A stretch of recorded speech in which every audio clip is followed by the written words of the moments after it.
Hi everyone, Lisa here from Down to Earth Gardening, and today is a fun gardening day because we're doing a little spruce up at my house in my woodland shade garden back here. So I have 7 perennials that I want to share with you today, and I'm going to talk a little bit about each one and what I like about them. But I just want to talk briefly about shade gardening because I feel like sometimes they can be a little challenging, and there's some things or in some qualities in plants that you can look for that really make them pop. And that's what we're looking to do in a shade garden, is to kind of brighten up a dark space. So 3 things that you can do when you're selecting your plants is one, look for plants with some interesting foliage. So the foliage you'll get 3 seasons of interest out of, and they'll really help your plant pop if they've got interesting variegated foliage. 2 is you look for perennials that have really fun textures. So that adds a lot more interest to your gardens. And 3, I like to look for plants that are a little brighter color or even a little lighter color. So white, pale pink, pale peach really pops back here or in any shade garden. So let's get started in talking about these beauties. So I'm going to go through them one at a time. So number 1, I have these gorgeous perennials in front of me here, and I'm just going to pull one out to talk about it. So this here is hellebores, which I love. I was really inspired to plant more of these on my tour in late winter at Longwood Gardens. I don't know if you've seen the video, but if you haven't, check it out because my field trips really give me a lot of inspiration for what I might want to implement in my own gardens or my clients' gardens. And at that point in time, there were a lot of these flowering. So hellebores is really cool because they're one of the first things to throw out a flower when we're really looking to see something going on in the garden. So you'll usually see flowers in as early as February, so February, March, and a little bit into April, depending on your zone. So that's pretty exciting. And 2, look at the interesting foliage. So not only in the variegation, but also in the texture. So these are deer resistant as well, which is really great. So I have 3 different varieties that I'm going to be planting back here. And I'm going to try to throw up some information on some heights and zones for all of you at home. I'm in zone 6A here. So I've got Dana's Dolece is the first one that I'm planting, and that is a mauve flower. Then I have Frost Kiss Glenda's Gloss, which is a pale pink flower, so that'll really pop back here. And just to have a little bit of interest when they're all flowering, I picked up Anna's Red, which is a pinky red flower.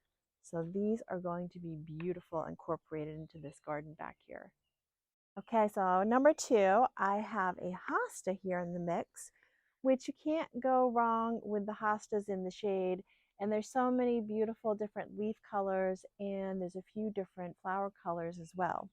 So the one in my hand here is called Hosta Touch of Class, and it's got the blue-green leaves with the golden yellow, which again, the yellow is really going to pop back here. Such a hardy little plant. This one is going to mature at about 12 to 16 inches tall, and in the summer it's going to throw up a flower scape, which is going to be 28-30 inches tall, and it'll be a pretty lavender color.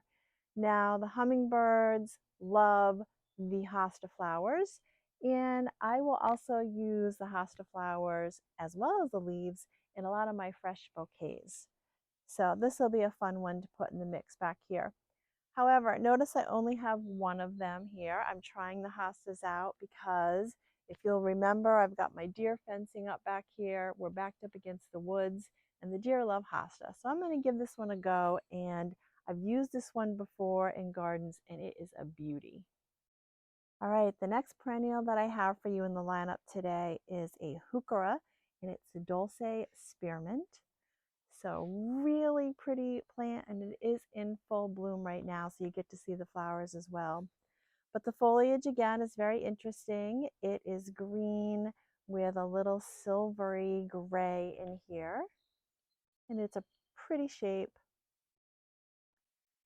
So this one is great because it has long-lasting blooms on it. These will last quite a while. And the leaves will really hold on late fall and into winter and provide a little bit of winter interest as well. So that's a little great. And the other thing about this is it's pretty deer resistant. So that's a winner for me. Okay, next on the list is Pulmonaria, and this one is called Spot On. And so this one has already flowered, so it's about an early to mid-spring flowering perennial. But I wanted to show you a couple of them because they do have some flowers hanging on, and they are a purpley blue and a salmon, which makes them a lot of fun. And they do support our bees and hummingbirds. And they have this really pretty freckled foliage, which is great.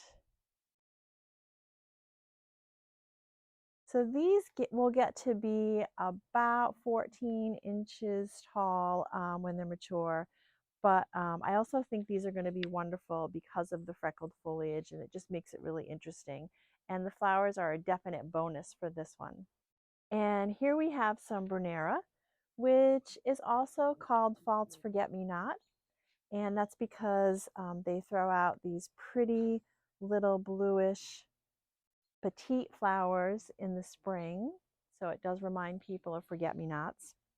But this one here has a really gorgeous heart-shaped leaf, and it really pops in a woodland garden because of the silvery foliage. So we're going to be planting a couple of these in the mix. So next on the list is a bleeding heart. And I know this looks a little bit different. This is called Dicentra pink diamonds.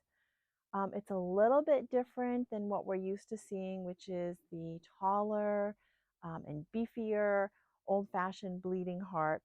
But this one here is really cute. It's a little bit shorter, 12 to 16 inches when it matures. But I love how these bluish green leaves are so highly textured on this plant. So they look a little ferny, and this is really going to add a lovely texture. So the flowers do come in the spring, and they do support the bees and the hummingbirds. They like cooler weather to flower. And I will say with the bleeding heart is they're deer resistant, and sometimes in the fall when it starts to get cooler again, we will see a lighter reflowering. And so that's a lot of fun to see in the fall. But really pretty little bleeding heart. So the last plant in the lineup today that we're planting is going to be foxglove. And I actually already have a pink one that's in the garden back here, which I love so much that I thought it would be fun to start doing some other colors. And I love this one here. This is a peach variety. It's called Dalmatian Peach. And so because it's lighter, it's really going to pop a little more. But these have to be put towards the back of the garden because they're a little taller. So when they're mature, about 2 or 3 feet.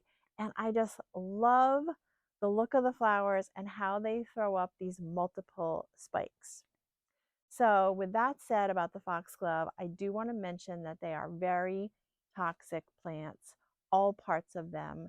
So if you're doing a pet-friendly garden or a garden that your kids are going to be playing in, you definitely wouldn't want to put that there. So you do always want to research your plants. So this one here is going to go in my woodland garden back here, and it's going to go towards the back. Okay, so I love plant shopping, and I love sharing plants with all of you. But the other thing that I love is actually getting in the garden. So come on and join us. We're going to now show you how we're planting our plants today.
Okay, so the newbies are all planted. They're all on the ground in this pretty little woodland garden back here. You may have seen Josh and I digging and lots of rocks, and we're jogging around soaker hoses, but we made it happen. And I think it's a nice little spruce up. It's adding a lot of color back here to this shady area. So thank you so much for joining me today. I hope we've given you some great ideas. We have so much fun doing this, and gardening is fun if we all do it together. So please hit like if you like the video, and go ahead and subscribe to our channel. We have so many more gardening videos coming your way.